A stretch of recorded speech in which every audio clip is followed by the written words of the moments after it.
നമസ്കാരം. നിങ്ങൾക്ക് ഏവർക്കും വിൻ്റർ ഹെവൻ്റെ ഒരു പുതിയ ന്യൂസിലേക്ക് സ്വാഗതം. ഇന്ന് ഞാൻ ചില രാഷ്ട്രീയ വർത്തമാനങ്ങൾ പറയാൻ ആഗ്രഹിക്കുന്നു. നിങ്ങളാരും ഇടതുപക്ഷത്തിനെയും സഹാക്കളെയും ഒന്നും കുറ്റം പറയണ്ട. കാരണം രാഷ്ട്രീയമാകുമ്പോൾ സാധാരണ നിലയ്ക്ക് അങ്ങോട്ടും ഇങ്ങോട്ടുമൊക്കെ കുറ്റം പറഞ്ഞ് മുന്നോട്ട് പോകുന്ന ഒരു സംവിധാനമാണുള്ളത്.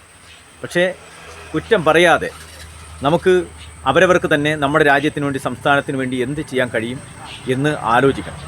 നിങ്ങളേവരുടെയും പ്രവർത്തനങ്ങൾ, ചിന്തകൾ നമ്മുടെ നാടിലെ ജനങ്ങൾക്ക് വേണ്ടി ഒരുങ്ങണം.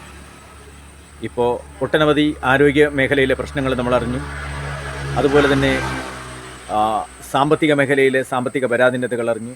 ദേശീയ തലത്തിലെ പ്രശ്നങ്ങൾ നമ്മളറിഞ്ഞു.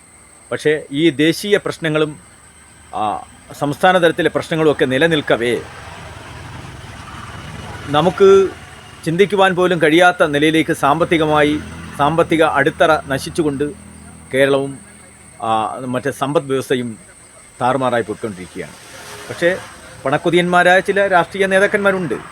പക്ഷേ അവരൊക്കെ അവരുടെയൊക്കെ ഓരോ അവസ്ഥകളെന്ന് പറഞ്ഞാൽ സാധാരണ നിലയ്ക്ക് ഒരാൾക്ക് ജീവിക്കാൻ തുച്ഛമായ സാമ്പത്തിക ആവശ്യങ്ങളും വേണ്ടി മാത്രം വന്നേക്കാം. പക്ഷേ കൂടുതൽ സമ്പാദ്യങ്ങളെക്കുറിച്ച് ചിന്തിക്കുമ്പോൾ ജനങ്ങളെക്കുറിച്ച് മറക്കും.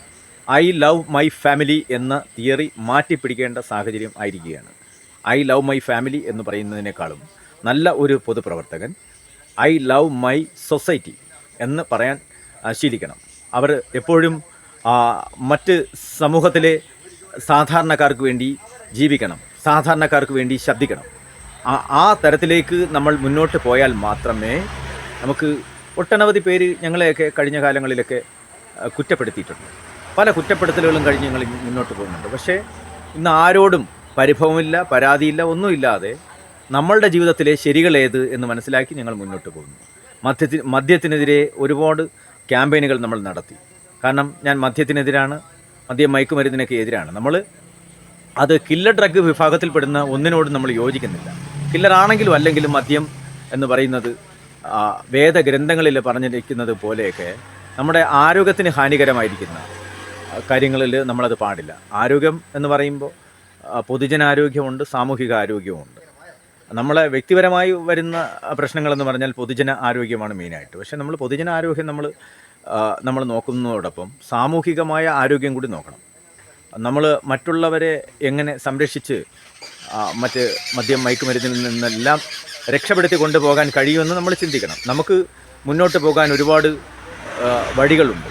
ആ വഴികൾ നമ്മൾ തിരഞ്ഞെടുക്കുന്ന വഴികളെല്ലാം സാധാരണയായി നമുക്ക് എപ്പോഴും ജനങ്ങൾക്കും പ്രകൃതിക്കും, ഇപ്പോൾ തന്നെ ഞാൻ ഈ സംസാരിക്കുമ്പോൾ കിളികളുടെ ശബ്ദവും അവരുടെ കളകളാരവും എപ്പോഴും നമുക്കത് സന്തോഷം തരുന്നതാണ്. നമ്മൾ പ്രകൃതിയുമായി ഇണങ്ങി നിൽക്കുക, നമ്മളെപ്പോഴും സന്തോഷത്തോടുകൂടി ജീവിക്കുക, നമ്മൾ മറ്റുള്ളവരെ സന്തോഷിപ്പിക്കുക. എന്നും നിങ്ങൾക്കൊപ്പം, നിങ്ങളോട് ചേർന്ന് നിൽക്കാൻ ഞങ്ങൾ ആഗ്രഹിക്കുന്നു. എപ്പോഴും ഈ മനസ്സ് ശാന്തമാക്കുക, നന്നായി ഏകാഗ്രതയോടെ പ്രാർത്ഥിക്കുക.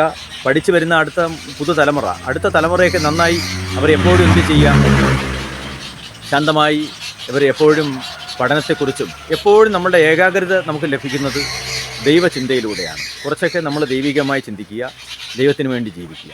കുറച്ച് ദൈവത്തിന് വേണ്ടി ജീവിക്കുമ്പോൾ ദൈവം നമുക്ക് വേണ്ടി മുഴുവൻ സമയം ജീവിക്കും. അതൊക്കെ നമ്മുടെ ജീവിതത്തിലെ ആത്മീയതയുടെ ഭാഗവും അതുപോലെ തന്നെ സർഗാത്മകതയുടെ ഭാഗമാണ്. ഈ സർഗാത്മകത എന്ന് പറയുമ്പോൾ നമ്മൾക്ക് ഈ ജീവിതത്തിൽ, ഭൂമിയിലെ ഒരു ജീവിതം, അവിടെ നമ്മൾ സർഗാത്മകമായി ജീവിക്കണം. പലതരത്തിലുള്ള കഴിവുകളുള്ളവരാണ്. ഇന്ന് അഭിനയിച്ച് മാത്രം ജീവിക്കുന്നവരുണ്ട്. നമ്മൾ ഇന്ന് പ്രശസ്ത താരങ്ങൾ മോഹൻലാലിനെയും മമ്മൂട്ടിയെയും ദിലീപിനെയൊക്കെ പോലുള്ള അഭിനേതാക്കളെ കാണുമ്പോൾ അവരെ കാണാൻ ആഗ്രഹിക്കുന്നവർ തൊടാൻ ആഗ്രഹിക്കുന്നു. എന്തുകൊണ്ടെന്ന് പറഞ്ഞാൽ അവരുടെ അഭിനയത്തെയാണ് നമ്മൾ ഇഷ്ടപ്പെടുന്നത്. ഇന്ന് കൂടുതലും അഭിനയമാണ് ഈ സമൂഹത്തിൽ കൂടുതലുള്ളത്. നമ്മൾ മറ്റുള്ളവരെ കണ്ട് പഠിക്കുക, നമ്മൾ കുറച്ചൊക്കെ അഭിനയിക്കാനും കൂടി പഠിക്കുക. നല്ല വസ്ത്രം, നല്ല മേക്കപ്പ്, നല്ല വസ്ത്രധാരണം, നല്ല സംസാരം, നമ്മുടെ ഭാഷാശുദ്ധിയൊക്കെ പ്രധാനമാണ് കേട്ടോ. ഭാഷാശുദ്ധി തുടങ്ങിയ കാര്യങ്ങളൊക്കെ നമ്മൾ എപ്പോഴും ജീവിതത്തിൽ ഉപയോഗപ്പെടുത്തുക. അപ്പം മറ്റുള്ളവർക്ക് നമ്മുടെ സംസാരം വളരെ സൗന്ദര്യമുള്ളതായി തോന്നണം. അപ്പോൾ അവർ നമ്മളെ സ്നേഹിക്കും, ബഹുമാനിക്കുകയൊക്കെ ചെയ്യും. കൂടുതലും അഭിനയിക്കാൻ പഠിക്കുക.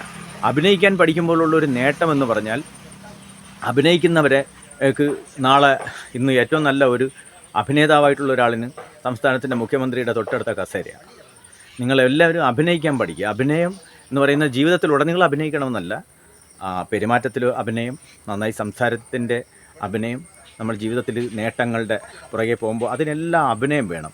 ബിസിനസ് മേഖലയിൽ, നിങ്ങളുടെ പഠന മേഖലയിൽ നന്നായിട്ട് നറേറ്റ് ചെയ്യുന്ന കുട്ടിക്ക് 10 മാർക്ക് ഗ്രേസ് മാർക്കുണ്ട്. 10 മാർക്കുണ്ട് ഗ്രേസ്. നന്നായിട്ട് അഭിനയിക്കുന്ന കുട്ടിക്ക്, ആക്ട് ചെയ്യുന്ന, അഭിനയിച്ച് പറയുന്ന കുട്ടിക്ക് 10 മാർക്ക് ഗ്രേസ് മാർക്കൊക്കെ ഉണ്ട്. അപ്പോൾ അതുകൊണ്ട് ആ ഗ്രേസ് മാർക്ക് പോലും നമുക്ക് കിട്ടുന്നത് അഭിനയത്തിൽ നിന്നാണ് എന്ന് മനസ്സിലാക്കാം. അപ്പോൾ നമ്മളത് മനസ്സിലാക്കുക. ജീവിതത്തിലെ നേട്ടങ്ങളുടെ അല്ലെങ്കിൽ നമുക്ക് കഴിവിനെ അനുസരിച്ച് നമ്മൾ മുന്നോട്ട് വരിക. നമ്മൾ എന്താ പറയുക, നമ്മുടെ കഴിവ് ഉപയോഗിച്ച് നമ്മൾ മുന്നോട്ട് പോകുമ്പോൾ നമുക്ക് ഓപ്പർച്യൂണിറ്റീസ് നമ്മളെ തേടിയെത്തും. പെരുമാറ്റം, നല്ല വസ്ത്രധാരണം, സംസാരമൊക്കെ, നമ്മൾ സംസാരം പഠിക്കണം, പ്രസംഗം പഠിക്കണം എന്ന് പറയും പോലെ പെരുമാറ്റം പഠിക്കണം, നല്ല വസ്ത്രധാരണം കണ്ടു പഠിക്കാനുണ്ട്. അങ്ങനെയൊക്കെ ഒട്ടനവധി. പിന്നെ മദ്യത്തിൻ്റെയും മയക്കുമരുന്നിൻ്റെയും പുറകെ പോകാതിരിക്കുക. ഒരു സ്മോക്കിംഗ് പോലും ഇല്ലെങ്കിൽ ദൈവം നമുക്കൊപ്പം നിൽക്കും. ദൈവം നമ്മൾ പറഞ്ഞു കേട്ടെടുത്തോളം മഹാപരിശുദ്ധനാണല്ലേ.